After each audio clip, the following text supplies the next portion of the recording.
Mañana de este domingo empezó muy sacudida a todo nivel después de que la fiscal de corte, Mónica Ferrero, sufriera un atentado sin precedentes en nuestro país, por lo menos, ¿no? Veníamos hablando un poquito más a nivel de interpretación, pero vamos a repasar todos los hechos y la información que hay disponible hasta ahora. Fue sobre las 5 de la mañana del domingo que 2 personas ingresaron al patio de la casa de la fiscal de corte subrogante, arrojaron un artefacto explosivo y dispararon al menos 2 veces contra las paredes de la casa de Ferrero. Sí, luego de este atentado y de arrojar este artefacto explosivo, escaparon del lugar, huyeron en una camioneta que luego fue prendida a fuego en la zona del cementerio del norte. Imágenes que se pudieron ver en el día de ayer. Bueno, lo que veníamos hablando, ¿no? Esto generó, preocupación de todo el sistema político. Al unísono condenaron los hechos, el ataque y llamaron a la defensa de las instituciones. Y a las pocas horas se supo que se había detenido a un hombre y a una mujer y que se incautaron un auto y una camioneta. Sí, y como señaláramos, las reacciones por este hecho fueron varias. El presidente de la República, Yamandu Orsi, publicó en su cuenta de X: debido a la grave situación por la que le tocó atravesar, quiero expresar todo mi apoyo y solidaridad con la fiscal de corte. Gracias al trabajo serio y paciente de nuestra policía y fiscalía, quiero adelantar que ya hay indagados y pistas firmes sobre los posibles responsables.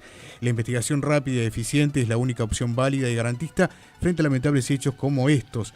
Sigamos teniendo confianza en nuestra institucionalidad, escribía el presidente, porque el país entero jamás bajará los brazos ante el crimen organizado y el narcotráfico. Bueno, y además de esto, horas más tarde se anunció que hoy, ahora en un rato, ¿no? Sobre las 11 de la mañana, se va a reunir con el ministro del Interior, Carlos Negro, la ministra de Defensa Nacional, Sandra Lasso, y Mónica Ferrero. Sí, esa reunión será clave allí en Presidencia, pero siguiendo con las repercusiones, también, entre otros varios políticos, se expresó el expresidente Luis Lacalle Pou.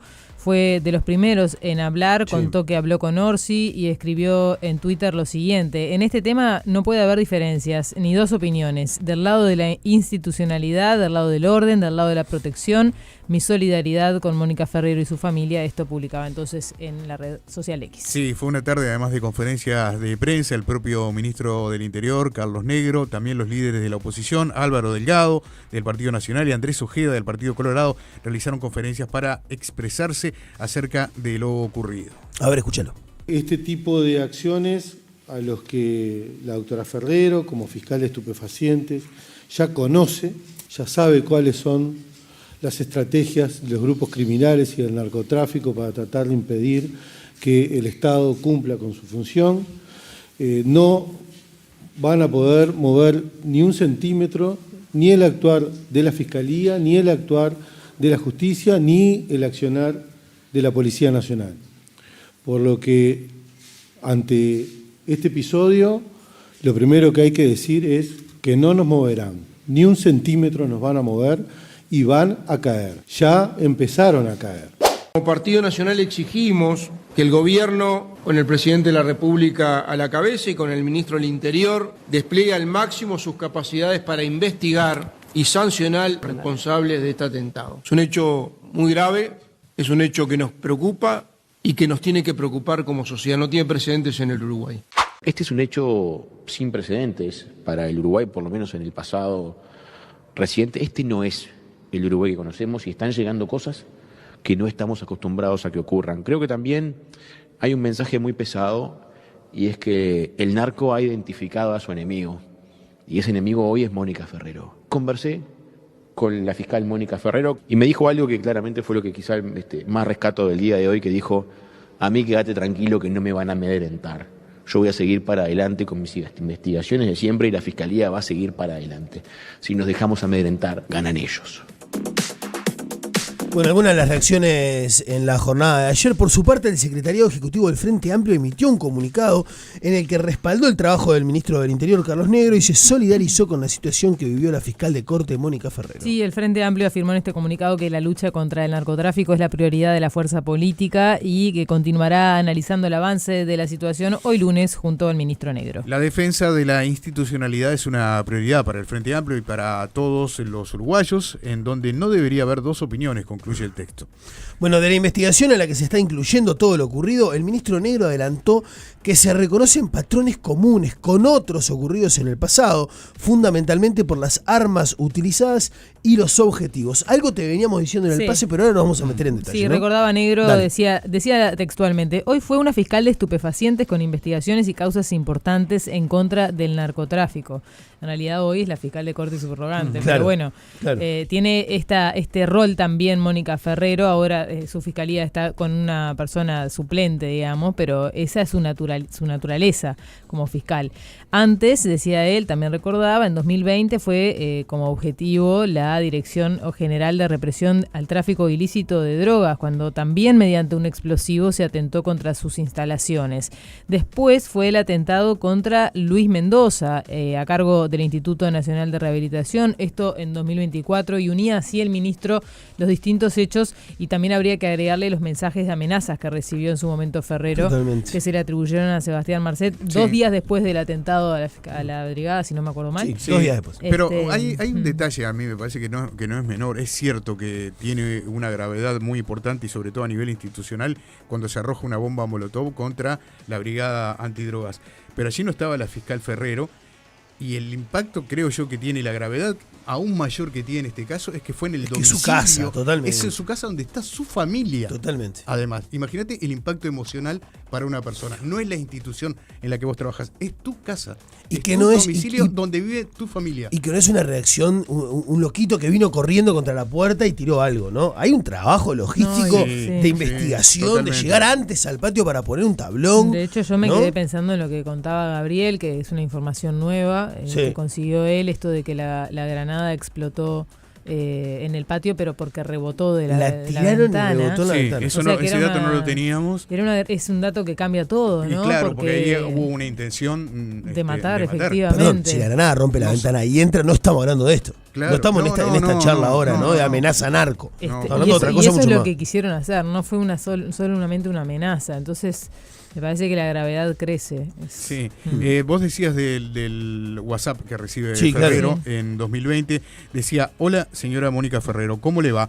Espero que le vaya bien, pero de ahora en más le va a ir como usted decida. Estamos un poquito enojados, como ve, con la parte de narcóticos. Ya le dimos un pequeño aviso, se refería a la molotov, a la bomba molotov, para que vean que no le tenemos miedo, dice el texto, en referencia al ataque con un explosivo contra la brigada de narcóticos, que fue en mayo del 2020. De vuelta, mayo de 2020 le llega este mensaje a Ferrero que continúa así. Escucha esto porque es: queremos que nos respeten ustedes para que nosotros los podamos respetar. A partir de ahí no va a haber atentados ni contra las entidades a cargo de usted ni contra usted. Si sigue haciendo las cosas más difíciles para nosotros, vamos a ser un poquito más duros.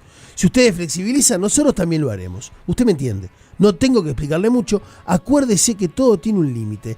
Dice el mensaje firmado por el PCU, que significa Primer Cártel del Uruguay. Sí, pasaron 5 años de hecho, ¿no?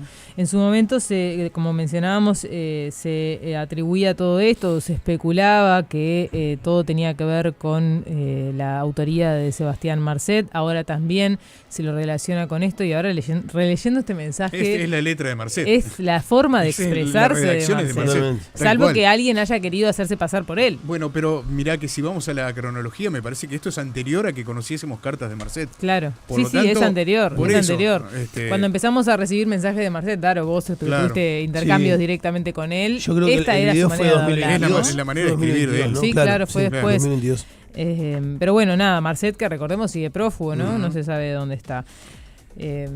Hablemos del operativo. De los efectivos incautaron varios celulares. El grupo criminal tiene conexiones con el narcotraficante Sebastián Marcet, haciendo referencia a lo que había ocurrido en 2020, ¿no? Bueno, en una de las celdas estaba Luis Fernández Albín, uno de los líderes de la organización, que cumple prisión por ser el impulsor del ataque contra la sede del INR en el centro de Montevideo, ¿te acordás, no? Sí, nos faltó decir que se hicieron ayer de noche requisas en 5 celdas del Penal de Libertad relacionadas con el grupo criminal Los Albín. Por eso decías, en una de esas celdas estaba Luis Fernández Albín, y está también muy vinculado a todo esto, ¿no? Sí, claramente.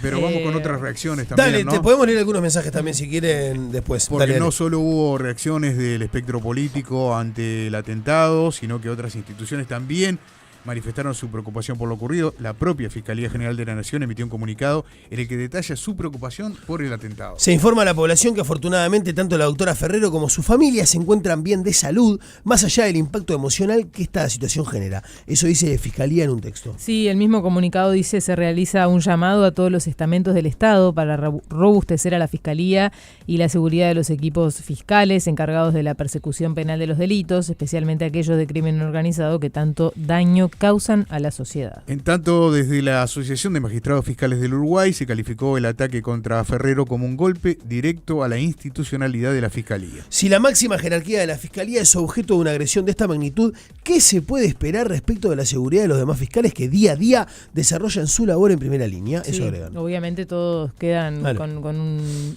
temor adicional, ¿no? La seguridad personal de los fiscales, también dice este comunicado de la Asociación de Fiscales, no es un privilegio, sino una condición indispensable para el ejercicio independiente de la función. Quien salió con más dureza fue el sindicato de la Guardia Republicana. Sí. Ellos emitieron un comunicado en el que piden la renuncia del ministro del Interior, Carlos Negro. Mira, te lo leo. El atentado contra una fiscal especializada en narcotráfico no es un hecho aislado, dicen. Es un golpe directo a las instituciones de la República y a la seguridad de todo el país. Cuando se ataca a quienes investigan el crimen organizado, se busca doblegar al Estado y sembrar miedo en la sociedad. También Eso agrega, dice el sindicato de la Guardia Republicana. Y sí, en ese mismo comunicado agregan que, dicen, en esta situación no solo está en riesgo la vida de la fiscal, también lo están los policías destinados a su custodia, quienes hoy cumplen servicio de forma estática, en una garita y sin garantías reales. No, Viste, eso es lo hablábamos otro, eso más es lo otro, temprano, ¿no? ¿no? Eso es lo otro. Lo que demuestra, dice el comunicado, que hubo una falla grave en la planificación, ya que no se realizó un relevamiento adecuado del servicio en función de su importancia, lo que dejó expuestos tanto a la fiscal como al personal policial, consideran los policías sindicalizados, que si bien piden la renuncia de Negro, también han dicho que Negro es víctima también de esta falta de planificación, Sí. y que también quedó expuesto el ministro. Para el sindicato, custodiar en estas condiciones es un atropello tanto a la seguridad institucional como a la vida de los propios funcionarios. Bueno, y como te contaba Paula, ¿no? Solicitaron la renuncia inmediata del ministro del Interior y agregaron que en estos meses han ocurrido atentados contra policías en la vía pública, en espectáculos y ahora contra una fiscal. Le suma, de alguna manera, porque estamos hablando de amenaza narco, creo que encuadran estos actos de violencia en algo similar. No, sino qué pertinencia tiene la agresión a policías en Claro. otro ámbito. Sí, Entiendo que lo enmarcan lo mismo. Su continuidad es un riesgo para todos. No tiene llegada a sus funcionarios ni contundencia hacia la delincuencia. Ahí la crítica a Negro, pero es como que le da por un lado y también lo salva Sí. en el otro sentido, porque atribuye todo esto a una falta de planificación que excede al ministro. De acuerdo a fuentes del Interior que estábamos consultando ahora hace algunos minutos, señalan que efectivamente la utilización de un tablón que les permitió pasar de una azotea a la otra, es un barrio de casas bajas, similar, estoy mirando por la ventana de acá, similar a lo que estamos tradicional. viendo aquí en La Guada, ¿no? Bien tradicional.